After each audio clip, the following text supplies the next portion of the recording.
In this video, we are going to look into application security testing and its types. We did start with what are applications or other software. We have a video on that. We did also look at vulnerabilities, and we did see how vulnerabilities are introduced into our systems. And the idea is to find these vulnerabilities before the adversary or the hacker finds them. So in this video, we are going to look into how as a company or how as an owner of a product we need to secure or to keep our product secure before we deploy this product for other users use. Welcome you to this channel. If you're new, welcome to this session. Like, share, comment if the content is cool. So as we're going to look at application security testing, that's the keyword, and the types of application security testing that are there. So before we take into the types, let's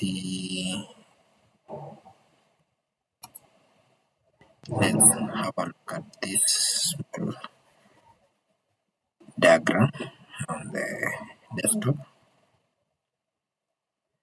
Normally this is a small illustration of how each and every software or each and every product is owned and developed and deployed in major companies.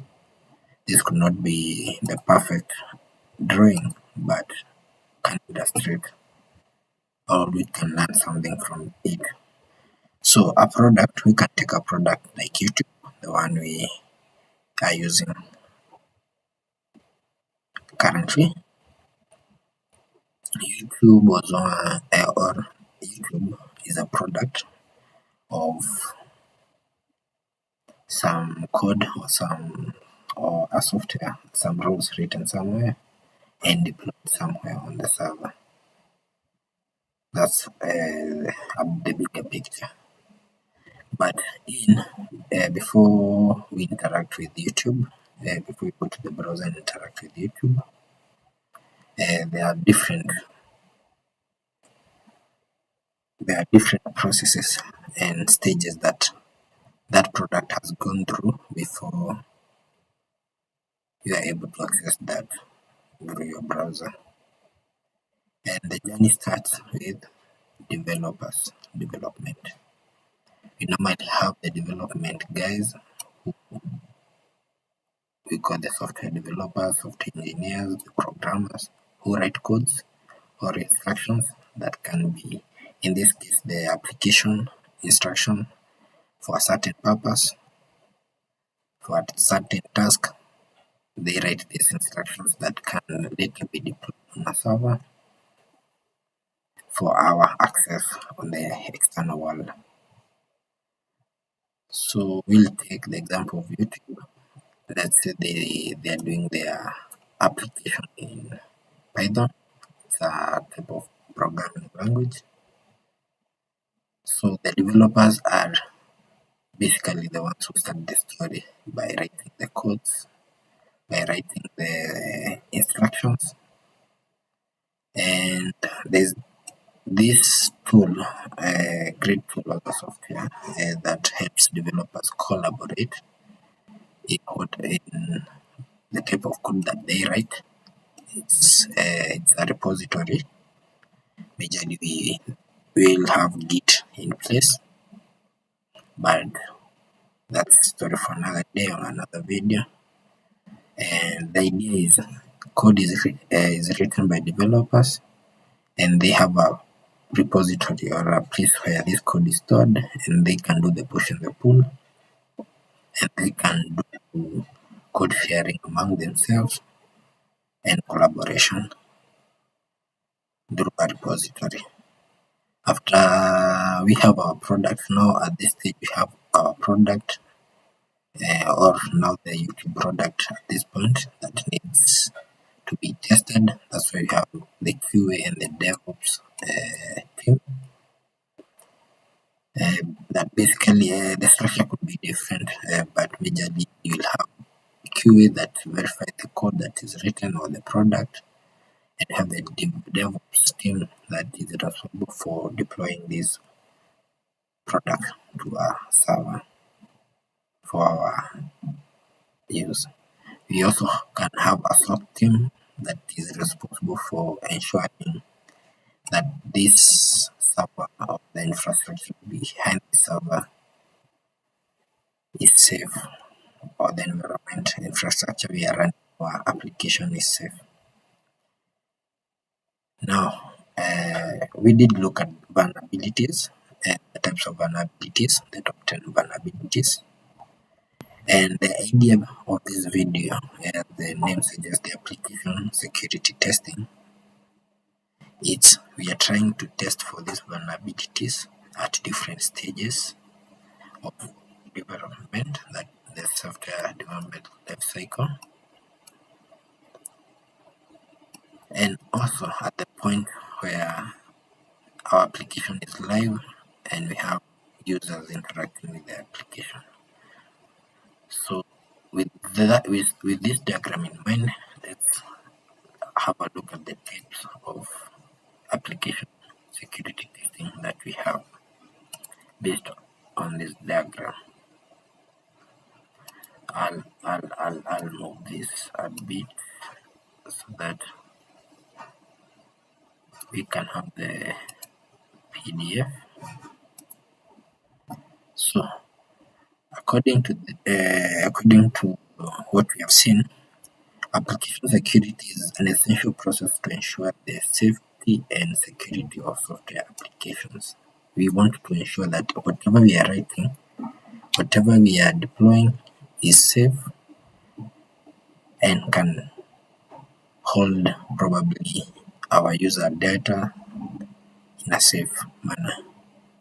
It's the practice of evaluating software applications to identify vulnerabilities and weaknesses before the attackers do. So the application security is majorly categorized into a number of security testing. We have a static application testing, or what we call SAST. We have dynamic application testing, or DAST. We have mobile application security testing, that's the MAST. Manual application security testing, interactive application security testing, and runtime application self-protection. These are the advanced way of testing securities.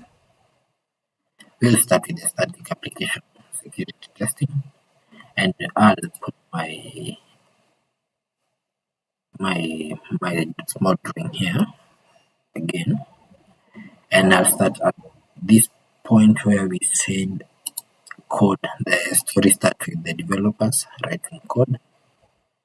So developers are majorly the ones who are involved in writing the instructions, and in one way they are the ones that introduce these vulnerabilities, maybe due to lack of awareness, or maybe due to lack of using the right or the required way.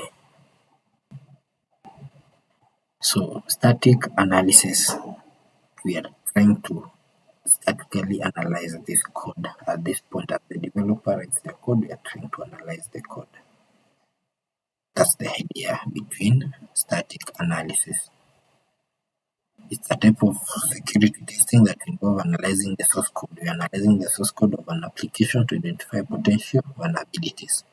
And most companies implement this, or need to implement this, where we try to find vulnerabilities like the SQL, the XSS at any point as the developer is writing the code.